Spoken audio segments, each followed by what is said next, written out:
Dios les bendiga muchísimo a toda esa familia hermosa.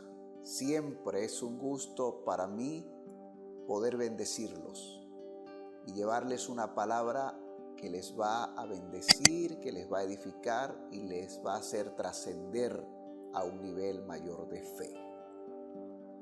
Esta serie que he desarrollado durante estas semanas llevaba como fin reconocer y exaltar la inmutabilidad de Dios. Por eso la primera semana te hablé de la inmutabilidad de Dios en su esencia, en su naturaleza, en su carácter. Luego te mencioné sobre la inmutabilidad de Dios en sus atributos.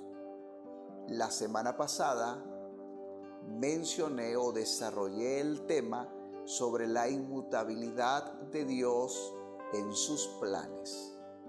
Te dije que Dios tiene planes maravillosos contigo y con tu familia, planes de bien y no de mal, para darnos un futuro maravilloso.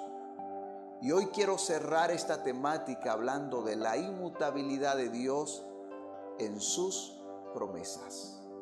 Esa palabra promesa es muy familiar para todos nosotros. Cuando niños, nuestros padres nos hacían promesas. Siempre nos hacían promesas. Muchas veces esas promesas eran cumplidas, otras veces quedaban incumplidas. Nosotros cuando vamos al altar y nos casamos, siempre allí delante de Dios y delante del ministro que oficia la boda, hacemos votos, hacemos promesas a nuestros cónyuges. Hay algunos que son y se mantienen firmes ante esa promesa hecha delante de Dios y delante del ministro. Otros por circunstancias diversas no han cumplido la promesa. Pero hoy quiero hablarte de un ser maravilloso, Dios, nuestro Dios, que todo lo que promete lo cumple a cabalidad. Por eso quiero antes de desarrollar la temática, quiero definir lo que es promesa. Y conseguí este concepto que me gusta mucho. Promesa significa declaración o seguridad dada a otra persona con respecto a una situación futura en que uno hará o evitará algún acto específico. También promesa tiene que ver con un compromiso en hacer algo o dar algo o no hacer algo. Eso es promesa. Hay un versículo en Número 23:19 en la Nueva Traducción Viviente. Este versículo nos va a servir como base principal para luego construir la estructura de la temática que hoy voy a desarrollar. Y dice de la siguiente manera: Dios no es hombre, por lo tanto no miente. Él no es humano, por lo tanto no cambia de parecer. ¿Acaso alguna vez habló sin actuar? ¿Alguna vez prometió sin cumplir? Este versículo nos está dando a entender que siempre Dios ha cumplido lo que Él ha dicho de generación en generación. Y hace una gran diferencia entre lo que es el hombre y lo que es Dios. Porque el hombre promete y muchas veces, pero muchas veces no cumple. Nosotros estamos inmersos en una sociedad donde se rompen promesas. Los políticos del mundo hacen grandes promesas a los pueblos y luego que ocupan la primera magistratura de ese país, se olvidan de aquello que prometieron y no cumplen, obviamente, sus promesas. Por eso tenemos una sociedad decepcionada, triste, una sociedad que ha perdido la esperanza y la fe en sus dirigentes políticos. Pero Dios no es un hombre ni es un político. Dios está por encima de nosotros y tiene un historial de fidelidad que Él cumple todo lo que promete. Luego dice la palabra, y los estudiosos hablando sobre promesas, ellos concluyen de que hay más de 7,000 promesas en la Biblia. Más de 7,000 promesas en la Biblia. Es decir, promesas para cada necesidad de tu vida. Si los estudiosos mencionan que hay más de 7,000 promesas en la Biblia, ellos me están diciendo a mí, o lo que yo puedo deducir de forma explícita, lo que ellos quieren enseñar o están enseñando es que Dios es un Dios de promesa. Y quiero resaltar la figura de un hombre del Antiguo Testamento que me parece que es un hombre emblemático, fue un hombre emblemático, relevante, y me refiero al patriarca Abraham. A este hombre en el capítulo 15 del libro de Génesis, Dios le da una promesa.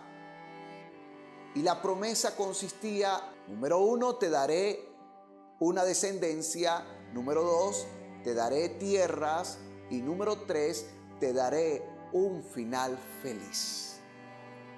Dios le promete a este hombre esas 3 cosas. Y quiero ir a los pormenores. Génesis 15, del 13 al 16, quiero leerlo. Pero Dios le dijo, quiero que sepas que tus descendientes irán a vivir a un país extranjero. Allí los harán trabajar como esclavos y los maltratarán durante 400 años. Sin embargo, yo castigaré a ese país y haré que tus descendientes salgan de allí con grandes riquezas. Tú tendrás una vejez tranquila y morirás en paz, y serás sepultado junto con tus antepasados. Pero al fin de esos 400 años, tus descendientes podrán volver a este país, pues los amorreos que ahora lo ocupan son tan malvados que en ese tiempo los expulsaré. Esta palabra Dios se la da a Abraham, y Dios cumple esa palabra al pie de la letra. Note esto, Dios le da un hijo a Abraham. En el capítulo 21 vemos a Abraham con su hijo Isaac. Se lo promete en el capítulo 15 de Génesis, pero en el capítulo 21 entonces ya Abraham tenía su hijo. Luego vemos a Israel que desciende a Egipto y posteriormente lo hacen esclavo y los maltratan por 400 años. El cumplimiento de la palabra que Dios le había dado al patriarca. Luego observamos que Egipto fue devastado por las plagas. Dios castiga severamente a Egipto. También observamos que Israel sale de Egipto con las manos llenas. Lo que Dios le había dicho al patriarca, salieron llenos de riquezas. Fueron liberados una vez que se cumplió a cabalidad, o el tiempo profético de los 400 años, fue liberado Israel por mano de Moisés. Y bajo el mando de Josué se poseyó la tierra parcialmente, y también fueron expulsados los enemigos, no totalmente, sino parcialmente. Es decir, la profecía se cumplió a cabalidad. Y quiero corroborar fehacientemente, con énfasis, que lo que Dios le dijo al patriarca lo cumplió. Mis queridos, debemos estar convencidos de que lo que Dios ha declarado, lo que Dios ha dicho, se va a cumplir. Romanos 4:21 dice: Abraham estaba plenamente convencido de que era también poderoso para hacer todo lo que había prometido. ¿Qué te ha prometido Dios? ¿Qué te ha declarado Dios? Dios va a hacer su parte. A ti te corresponde hacer tu parte. Él es todopoderoso para hacer en tu vida lo que ha declarado y lo que ha profetizado y prometido hacer.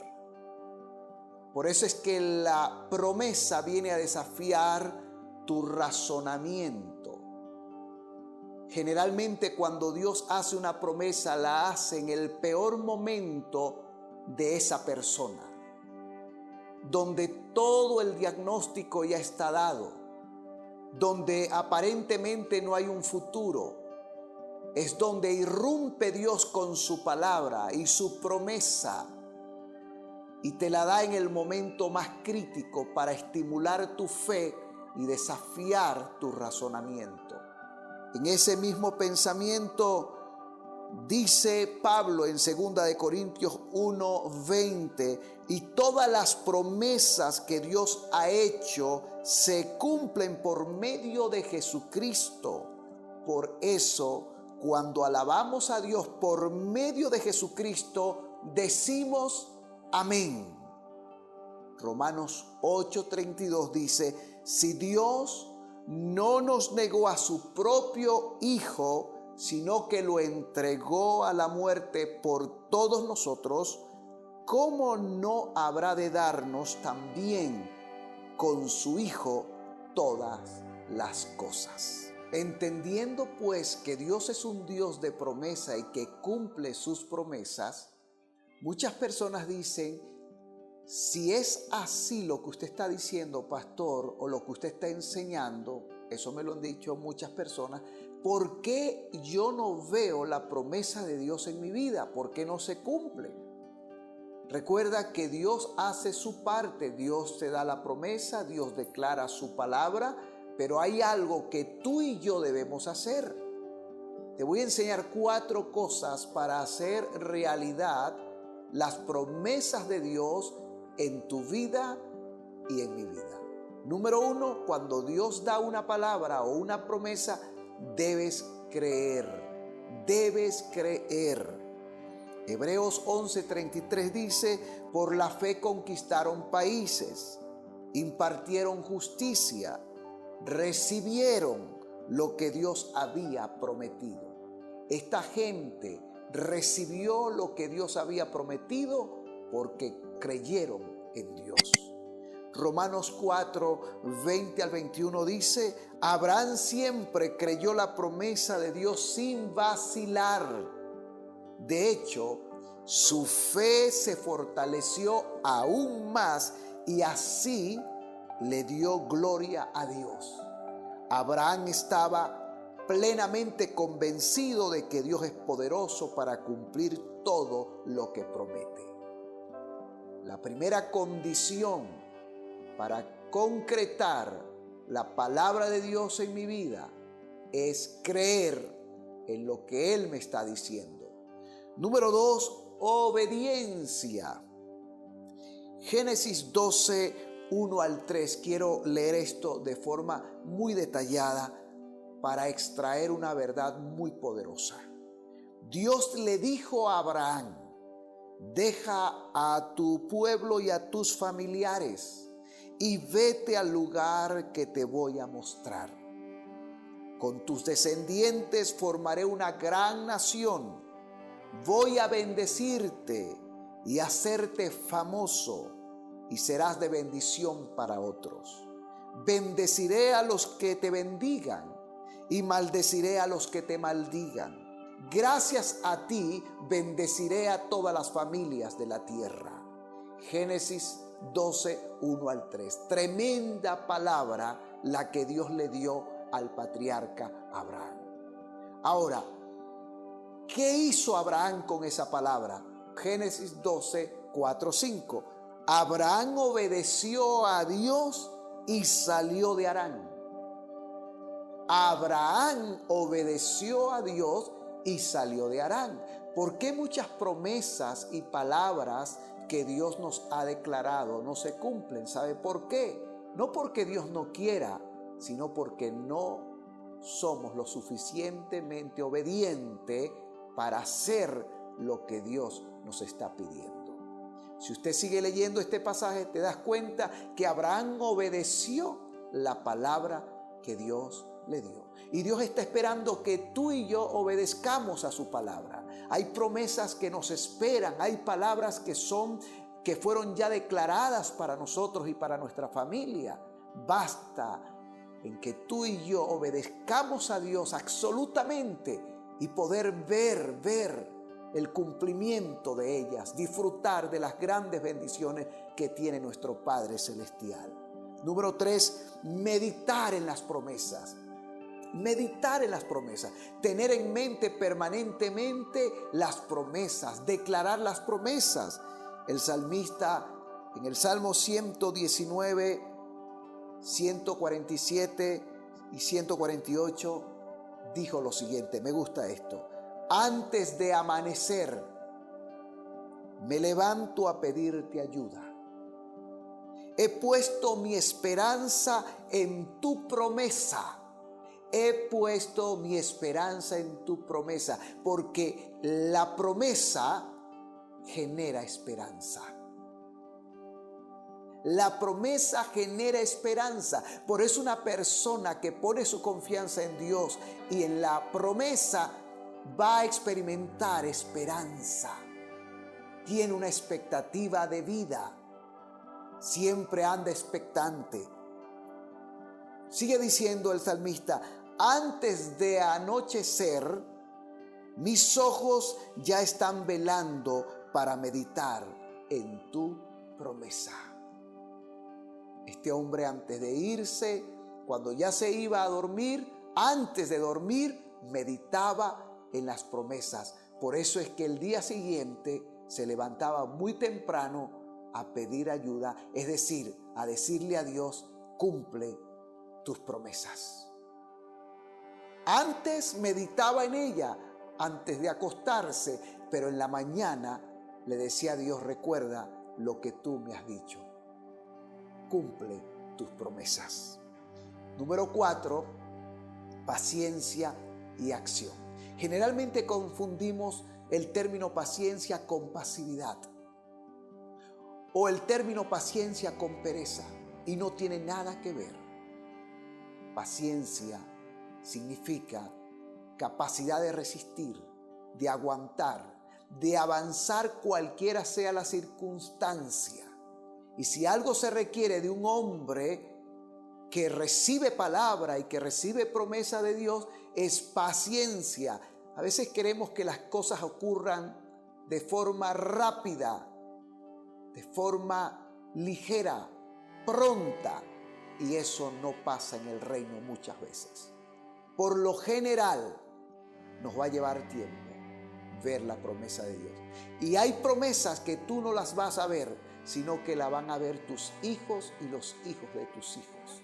Hay promesas que se van a cumplir hoy en tu vida y otras se cumplirán en tus próximas generaciones. Paciencia y acción. Quiero llevarte a Hebreos 10:36, que dice: perseverar con paciencia es lo que necesitan ahora para seguir haciendo la voluntad de Dios. Fíjese algo, te dice acá, te enseña que debes perseverar con paciencia, pero luego dice para seguir haciendo la voluntad de Dios. Aquí está hablando de que en medio de la paciencia tú estás haciendo. No estás pasivo, sino que estás haciendo. Estás orando, estás leyendo la palabra, te estás congregando, le estás creyendo a Dios, estás trabajando, estás emprendiendo. En medio de esa paciencia estás activo, estás accionando en base a lo que Dios te ha declarado. Hebreos 6:12 dice: a fin de que no os hagáis perezosos, sino imitadores de aquellos que por la fe y la paciencia heredan las promesas. Este binomio es poderoso. Fe y paciencia heredan las promesas. Yo quiero que tú abraces esta palabra con todo tu corazón y te emociones y tengas gran expectativa de que Dios va a cumplir su palabra, no importando la circunstancia, no importando las voces que te dicen que no será posible. Es posible para los que creen. Dios lo dijo, yo lo creo, y si Dios lo dijo, yo lo creo, Dios lo va a hacer. Quiero concluir esta prédica, esta enseñanza, con un versículo que está en Hebreos 10:23. Sigamos confiando en que Dios nos salvará. No lo dudemos ni un instante, porque Él cumplirá lo que prometió. No lo dudes. Sigue creyendo, sigue moviéndote, sigue emprendiendo, sigue ganando almas, sigue discipulando, sigue bendiciendo a tu familia. Ya Dios lo dijo y Dios lo va a hacer, pero necesita que tú hagas lo que a ti te corresponde. Quiero orar por ti en esta hora. Señor, gracias por las promesas grandiosas y maravillosas que están en tu palabra para todos tus hijos. Gracias porque tú eres fiel y podemos depositar nuestra confianza plena en ti. Sabemos que lo que tu boca ha declarado se va a cumplir en nosotros. Es más, ya se ha estado cumpliendo. Gracias porque no eres un hombre, no eres hijo de hombre para mentir y tampoco te arrepientes. No te puedes retractar de lo que has declarado para nosotros. Por eso hoy nos llenamos de fe y de gran esperanza, de convicción. Estamos plenamente convencidos de que veremos la bondad de Dios en la tierra de los vivientes. Muchas gracias. Quiero orar por los amigos, por ese hijo, por esa hija, por ese abuelo, abuela, por esa persona que fue invitada a la reunión familiar que no conoce a Cristo. Repite conmigo esta oración. Padre, te doy gracias y hoy vengo a ti y pido perdón por todos mis pecados. Tú eres mi Salvador, tú eres mi Señor. Cristo murió por mí en la cruz y a través de ese gran sacrificio yo recibo el perdón de Dios. Soy tu hijo y a partir de hoy me comprometo a ser fiel. Me comprometo a seguir tus pisadas. Gracias por salvarme. Lléname de tu espíritu. Amén y amén. Qué bueno, después de oír esta palabra maravillosa sobre la inmutabilidad de Dios, quiero llenar tu corazón de fe y de esperanza. Sigue creyendo, sigue avanzando, que a pesar de las cosas que podamos ver en nuestro entorno, hay mejores tiempos para los hijos de Dios. Dios va a cumplir su palabra, nadie lo va a detener y tú serás esa persona que vas a ver con tus propios ojos la grandeza de Dios. Como dijo el salmista, yo veré la bondad de Dios en la tierra de los vivientes. Prepárate porque vas a ver la bondad de Dios en tu vida y en tu familia. Paz.